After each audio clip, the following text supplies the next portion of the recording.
kami dari kelompok vulkanisme. Saya Ica Sia Lutfia sebagai moderator dan Nazwa Evelyn sebagai presentator pertama dan Lutfia Nusa Sabia sebagai presentator kedua dan juga Jagi Satria sebagai perakam. Pada kesempatan kali ini kita akan mempresentasikan dan memperkenalkan bagaimana sih terjadinya proses vulkanisme. Apa sih vulkanisme itu? Apa?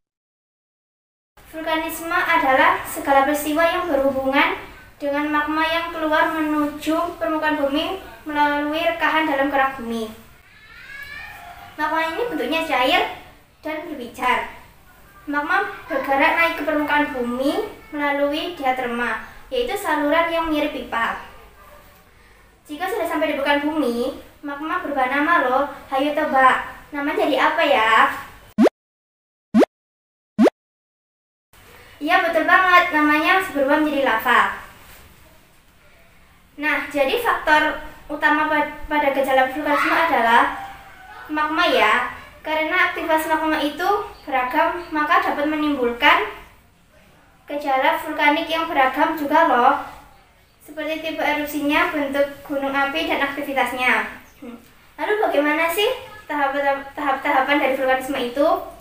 Nah, untuk penjelasan lebih lanjut, mari kita simak penjelasan tentang gejala tahapan vulkanisme dari presentator pertama.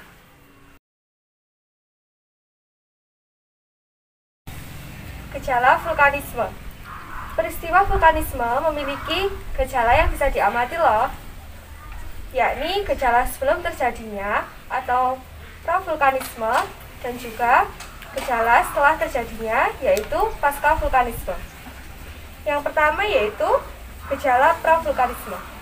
Ciri-ciri dari gejala pravulkanisme atau sebelum terjadinya gunung meletus yaitu sering terjadinya gempa, banyak sumber air mengering, peningkatan temperatur di sekitar sawah, terdengarnya gemuruh dari dalam gunung, dan juga hewan-hewan dari puncak gunung yang turun ke lereng gunung.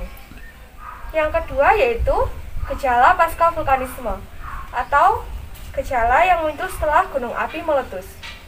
Antara lain, munculnya sumber air panas atau geyser, munculnya sumber gas atau ekshalasi seperti belerang, dan munculnya sumber air yang mengandung mineral seperti belerang atau sulfur. Tahapan vulkanisme. Nah, vulkanisme ini terdiri dari beberapa tahapan loh. Berikut ini adalah 3 tahapan dalam proses terjadinya gunung meletus.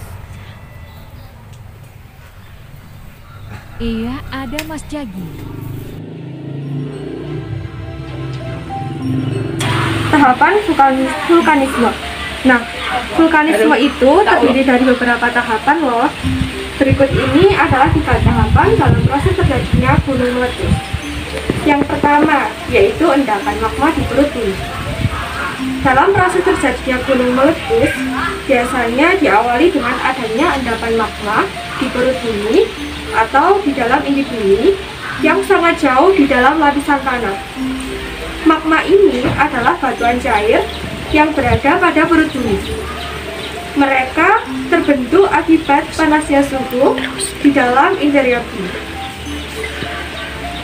Yang kedua, yaitu adanya gas bertekanan tinggi. Proses terjadinya gunung meletus juga tidak bisa terlepas dari adanya gas yang bertekanan tinggi di dalam perut bumi. Suhu panas yang ada di dalam bumi ini mampu melelehkan batuan penyusun lapisan. Saat batuan-batuan tersebut meleleh, maka akan dihasilkan gas yang kemudian akan bergabung dengan magma. Magma ini kemudian akan terbentuk di dalam kedalaman 60 hingga 160 km di bawah permukaan bumi. Yang ketiga, yaitu magma didorong gas bertekanan tinggi. Proses terjadinya gunung meletus ini akibat adanya magma yang telah terdorong oleh gas yang bertekanan tinggi. Magma yang mengandung gas ini kemudian akan terdorong sedikit demi sedikit ke permukaan bumi. Nah, magma yang mengandung gas berada dalam kondisi di bawah tekanan batuan-batuan berat yang berada di sekitarnya. Tekanan ini yang menyebabkan magma meletus atau yang disebut erupsi gunung berapi atau gunung meletus.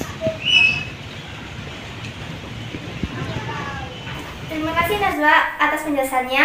Jadi bagaimana nih teman-teman? Kita udah tahu bukan mengenai gejala dan tahapan dari vulkanisme. Setelah tahapan vulkanisme terjadi dan gunung sudah meletus, maka gunung tersebut pastinya akan mengeluarkan material-material saat terjadinya letusan itu.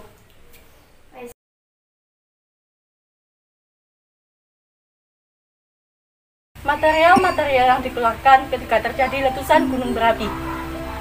Erupsi gunung berapi akan mengeluarkan material yang beragam, mulai dari material yang berwujud padat, kais, gas, dan cair.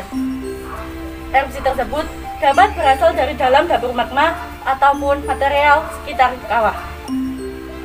Material-material tersebut digolongkan menjadi 3 jenis, yaitu yang pertama material padat atau eflata. Material padat ada 2 macam, yaitu eflata autogen dan alogen. Material padat hasil letusan gunung berapi diantaranya adalah sebagai berikut. Yang pertama adalah bom, yaitu material padat yang berbentuk bongkahan batu-batu besar. Yang kedua, lapili, yaitu material padat berupa batu-batu kerikil yang lebih kecil. Dan yang ketiga adalah taf, yaitu butiran halus hasil letusan gunung berapi yang banyak mengandung silika. Yang kedua adalah material cair atau efusiva. Material cair atau efusiva adalah material hasil letusan gunung berapi yang berbentuk material cair meliputi lava dan lahar, baik lahar panas maupun dingin. Lava adalah magma yang meleleh, dan lahar merupakan lava yang sudah bercampur dengan material lain yang berada di sekitar kawah gunung api. Lahar panas terbentuk saat gunung sedang erupsi, sedangkan lahar dingin terbentuk ketika gunung sedang tidak erupsi. Dan yang ketiga adalah material gas atau eksalasi. Berikut adalah jenis-jenis hasil letusannya. Yang pertama adalah MOVET atau CO2, yaitu gas hasil letusan gunung berapi yang berbahaya karena bersifat racun. Yang kedua, fumarol atau H2O, yaitu uap air yang panas. Ketiga, solvator atau H2S, yaitu gas belerang yang berbahaya jika terlalu pekat karena dapat menimbulkan keracunan. Keempat adalah awan panas, yaitu asap yang keluar saat gunung berapi meletus dengan temperatur yang tinggi dan mengalami daya luncur menuruni lereng hingga mencapai 200 km per jam.